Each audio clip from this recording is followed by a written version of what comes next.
Hello, welcome to It Works For Me, the podcast where we explore the habits and practices that lead to a happier, more successful life. I'm your host, Justin Kelly, and today we're diving into a topic that's simple, yet incredibly powerful, and that is punctuality. For me, being on time isn't just about making it to meetings or appointments, it's about peace of mind.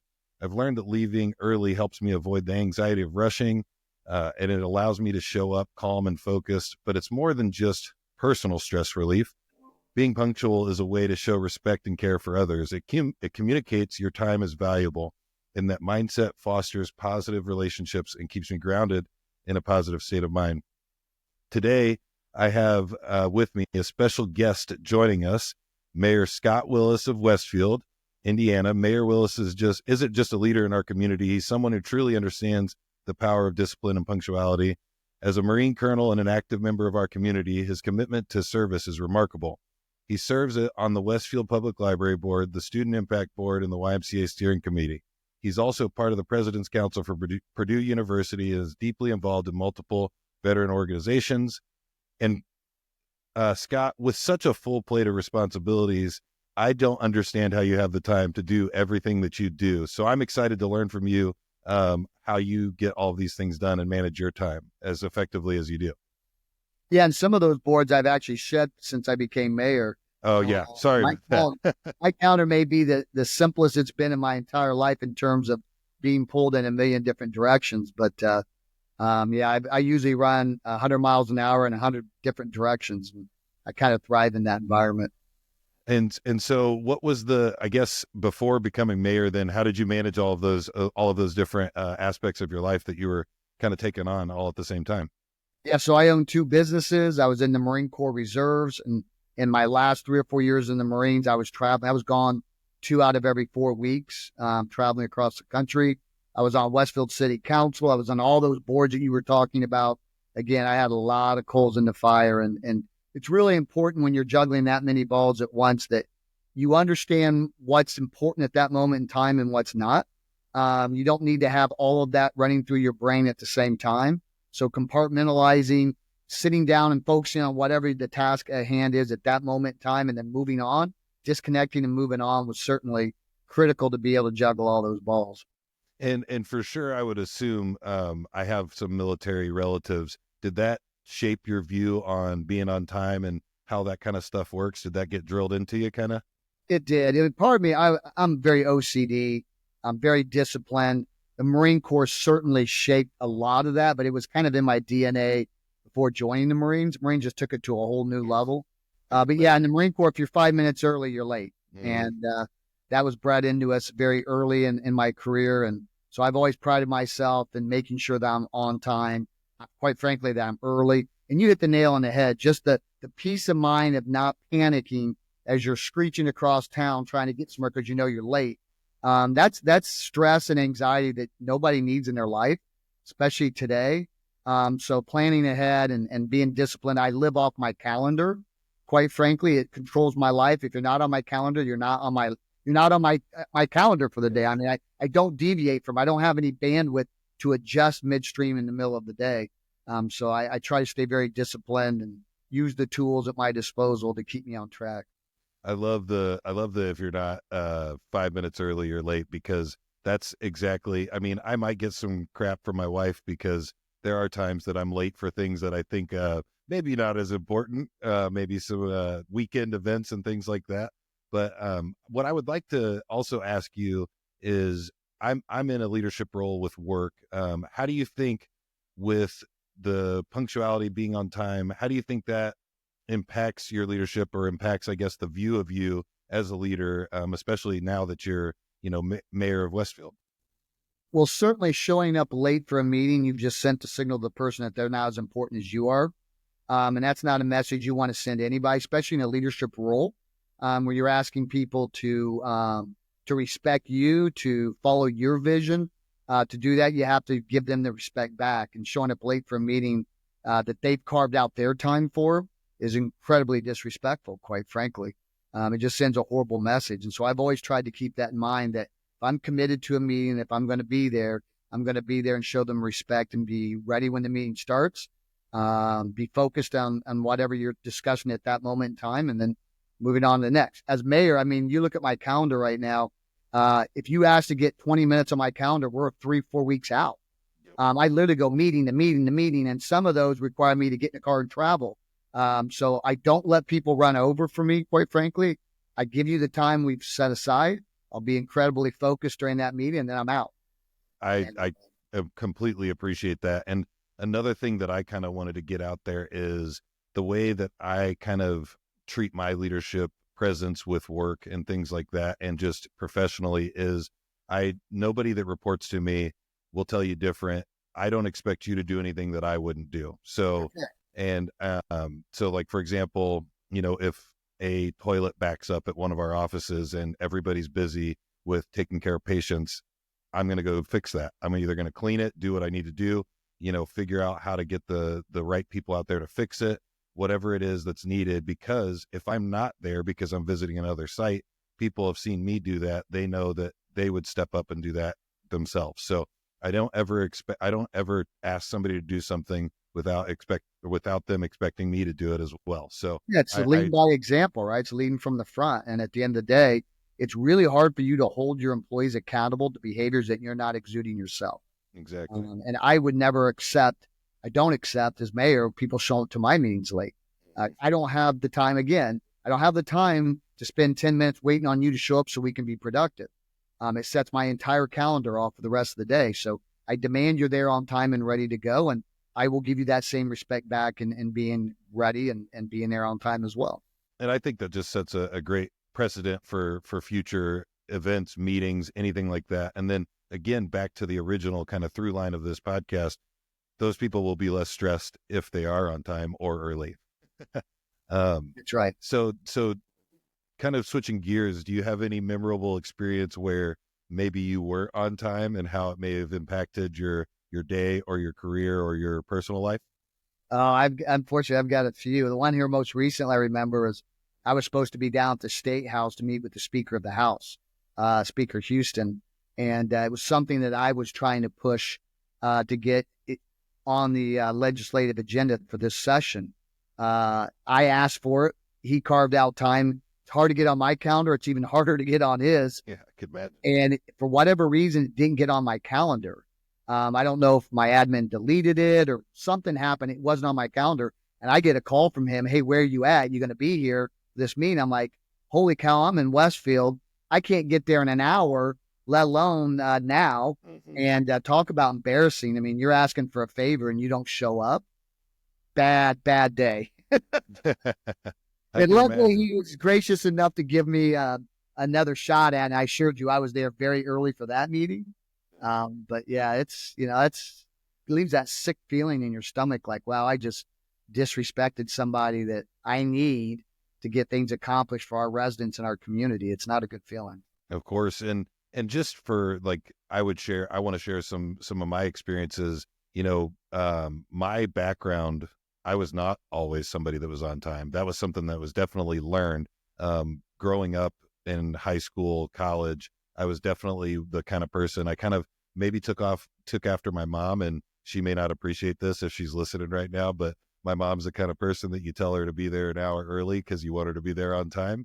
That was the way I was. People expected that. And I think a big part of my growth professionally and just in my life in general is probably the last 4 or 5 years, just really committing to improving myself and kind of identifying those areas that are causing me that anxiety and that stress. Because again, this podcast was designed and the idea behind it came from, I'm a generally optimistic, happy person. What do I do?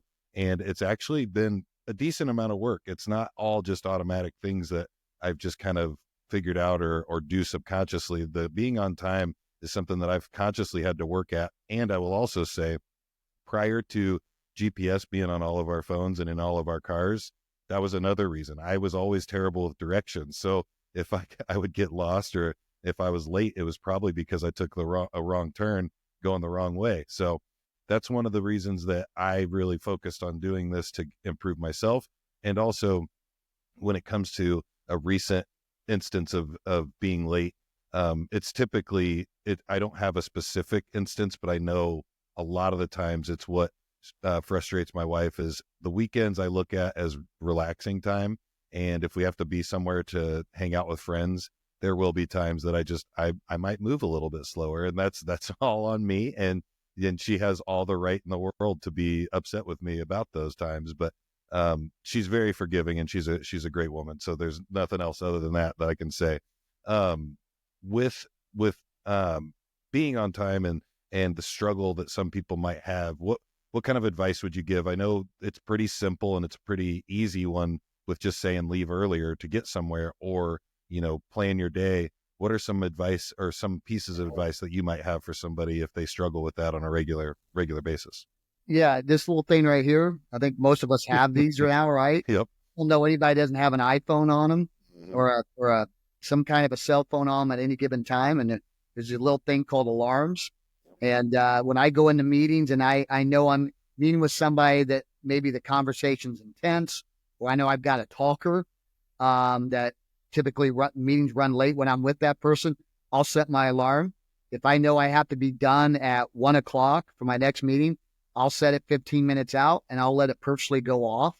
And then when they hear that alarm, I'm going to say, I'm sorry. I set my alarm to make sure I don't disrespect the next meeting. We've got 15 minutes. Let's get back on track, or, hey, let's get this thing wrapped up because I got a hard stop. And then usually before the meeting starts, I let them know, hey, I'm setting my alarm. Here's why. I've got a very tight schedule today. No disrespect. I'm going to give you a full hour, but this keeps me on track. And I just set the expectation up front. And that calendar, that alarm lets me know when I'm getting into that danger zone of running late. And it just, and then it's more respectful to say, hey, we got 15 minutes. Let's get this wrapped up. Then you say in the middle of the conversation, hey, I got to go. Leave all those loose ends. And then, now you're looking at maybe rescheduling or adding complexity to your calendar. Yeah. And that's fantastic. And that alone, just the communication that you have right there, that sets the tone and sets the expectation, which is a big thing that a few of my friends have talked about, because we all worked together previously at another job, but now we're all kind of moved off into our other leadership roles. And that's a big thing, is setting that expectation and communicating that, because it's not, like you said, you're not stopping and saying, hey, I'm done, we got to go. You've communicated at the beginning, and you also have that notification when it goes off to kind of wrap things up. So I love that you brought that up, because that is what I use with my phone a lot of the times when it comes to my personal life. If, for example, I have an alarm every evening at 7 p.m. because our daughters we start bedtime routine at 7:30, but I have it go off at 7 because I like to do some educational things with them, whether it's going through some flashcards, like with words or numbers or letters or shapes or objects. I like to do that with them for about 30 minutes before bed, because then they're not on their iPad or doing something that, isn't isn't really calming them down for bed at all. And I think that's awesome, because I have all through the day different alarms. I have a 369 journal that I use to write out my goals and my things that I would like to manifest. I know manifestation seems hokey to some people, but manifestation for me works because of just keeping those goals at the forefront of your mind. And so three times a day, 6 times a day, and 9 times a day, you write out your main goal of what you're trying to manifest. So I like that you brought that up, because that's something that I do. Well, and not to mention, there's nothing worse than sitting in a meeting and have somebody continue to do this, right? Looking at their watch, like, hey, I need to wrap this up, or I'm not engrossed in what you're saying. I'm not focused on you as a person. That gives you the comfort of knowing that alarm's going to go off. You don't have to look at your clock. You don't have to worry about it. When it goes off, it goes off. And so I just find there's nothing that makes me more angry sitting in a meeting watching people look at their watch all the time. I'm like, hey, Yep. Focus on what we're trying to get done. Exactly, because they're not listening. I know they're not listening. They're thinking about the next meeting, and that's wrong. Yep. And the flip side of that, with our technology and our phones, do you think that might be also a detractor to being on time? So the fact that people may be scrolling or technology might kind of contribute to them being late? Yeah, I mean, you get into that black hole watching the reels on your phone, Facebook or Instagram, and man, the time just disappears on you. And I'm bad at that. Sometimes I get up in the morning and I got to get my fix of reels before I go to work, before I get serious about getting ready. And next time I look at my watch, I'm like, holy cow, and I got 10 minutes left to get ready and I'm behind. So I caution, I try to just not get on my cell phone to Facebook or whatever you do in social media till the end of the day when I crawl into bed. And I know time is not as important, but it's a black hole you got to avoid. There's nothing good that happens on social media. Mentally, there's nothing good that happens on social media. We become a society attached to that, and it's unfortunate because I think it has a lot to do with depression our kids are feeling, anxiety. Ignorance is bliss, and we were ignorant growing up because we weren't attached to a phone. We didn't know what our buddies were doing. You know, I didn't have to scroll and see my buddy was hanging out with my other buddy, and I didn't get invited. Right. You know, that just didn't have that, and I think it creates more problems than it does advantages. Yeah, and I think there's definitely a ton of great things. There's, for example, seeing the video, the short clip and reel of yourself being on a podcast, just recently talking about Live Golf coming to Westfield. I get a lot of really cool updates. I think it's also about your algorithm and what you do focus on, because I do get a lot more Westfield updates, and I very much appreciate seeing that. I feel like I've tailored my LinkedIn and Facebook to show me a lot of face or Westfield things. So there is some positives, but I also do agree wholeheartedly that you do catch yourself just you'll look up and 30 minutes or an hour has gone by and all you've done is scrolled through videos. The other point that I was curious about is what happens a lot with me work-wise is very rarely do we all start on time with our teams meetings. I think also with technology, it's too easy for somebody just to text you and say, "Hey, I'm running about 5 minutes late," or this meeting's running long. How do you think? Is there a way to navigate that in the workplace? Because a lot of the times these meetings are with people that are above me. I've always heard the military has a saying of like leading up kind of thing, or whatever that, I don't know if that's the right term, but essentially, what are your thoughts on that? If that's if that's something that you can navigate, or you just kind of go with it? Well, if it's not your meeting and it's a layer or two up from your level, you don't really have a lot of options, do you? You just got to kind of grin and bear it, because other people have control or power. If you are in charge and you can control the environment, in the Marine Corps, you don't walk into a door late. If the door is closed and the meeting has started, you're no longer invited. You just don't come in, right? Nothing worse than walking into a meeting, especially when it's not your meeting and you disrespect the general because you were 5 minutes late. I mean, you just don't do that. Just don't show up. For me, I don't take it to that extreme, but I don't hold my meetings. So when it's time to start, it starts. And you come in when you come in. Don't you dare interrupt the meeting and don't dare ask a question we've already covered, because there's nothing that's going to get me more angry. First, you disrespect me by being late. Now you're wasting even more time, right? Asking questions we've already covered. So, you can control that. And I certainly set an expectation that you're not going to be late. And if you are, enter into the meeting very gently. Don't make it worse. Yeah. And honestly, I think you might have come up with a $1 million add-on to these teams and virtual meetings where it's the closed door policy. If the meeting started, they can't join it. Yeah, I'm serious. It depends on how, every company's different, every culture, and what I got away with in the Marine Corps and what I try to do as mayor of Westfield is obviously two different things, especially if I'm meeting with residents. I'm not locking them out because I view the residents as my boss, right? I got 65,000 bosses in the city of Westfield, and I treat each one of them with the respect I would give my boss. But with my staff, I do set a pretty stern tone because they know how busy I am. I know how busy they are. And we got a lot to get done in this city, and we're not going to waste each other's time by being tardy. That's awesome. And that's very well said. I don't want to hold you too much longer, but there were just a couple things that I wanted to say.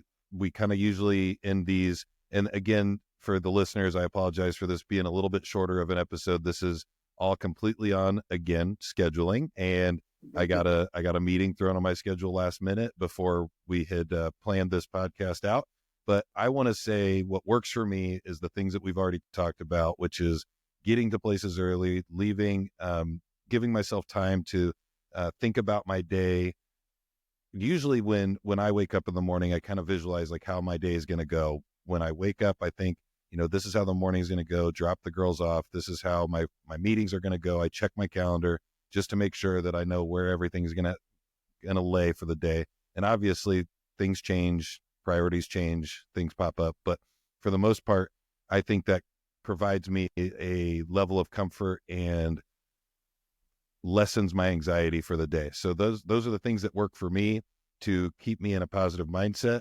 And again, I might be blowing smoke up Scott over here, but living in Westfield also makes me very happy and very calm and not as anxious. I really love the fact that I got the chance to move here. My wife and I didn't plan on Westfield as like our destination, but we've gotten very, very happy being here. And now whenever we're considering the next purchase of our home or what we're doing, it's always, we're going to stay in Westfield, right? That's, when we look on Zillow, we don't look outside of there. So I just wanted to say those are the things that work for me. And for you, Scott, do you have any final thoughts of like things that work for you, for anybody that might be listening, for keeping yourself calm and collected and feeling in a positive mindset?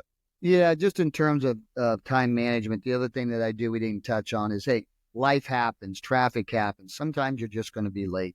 Nobody's perfect. And I certainly don't want people to think I've never shown up late for a meeting, because I do. But I plan for it. So I have my administrative assistant, when she builds appointments for me, I want a point of contact. If I'm traveling, I want to know who my point of contact is. And if I know, I'm looking at GPS and it says you're 20 minutes out and the meeting starts in 10 minutes, I'm late. I will proactively send a message. Hey, I'm caught in traffic, or hey, I got out late of the meeting. Apologize. Here's my estimated arrival time. I'm sorry. It's a lot easier pill to swallow than you just to walk in 10, 20 minutes late. So, and it also helps take a little stress off you, because you're like, well, maybe if I speed through town, I can get there in time. Slow it down. I just send a message. I give them advance notice that something's come up, and I find it shows them a little bit more respect. Well said. And again, thank you for joining me today. I appreciate it. It's been an honor to talk to you again. Again, I want to let everybody know Scott took the time during his busy schedule to meet with me, I think a year or two ago, just to talk about the current state of the political spectrum of Westfield. And he didn't need to do that. And I was somebody who was very new to learning about all that stuff, really trying to get into being a part of my community. And I just can't thank you enough for taking the time. And I feel like, even though we don't speak every day, I would still call you a friend, Scott. So I appreciate it. And thank you for taking the time. No, I appreciate the opportunity, Justin. It's been fun. All right. You have a good one, and we'll talk soon. All right. Take care. All right. Bye.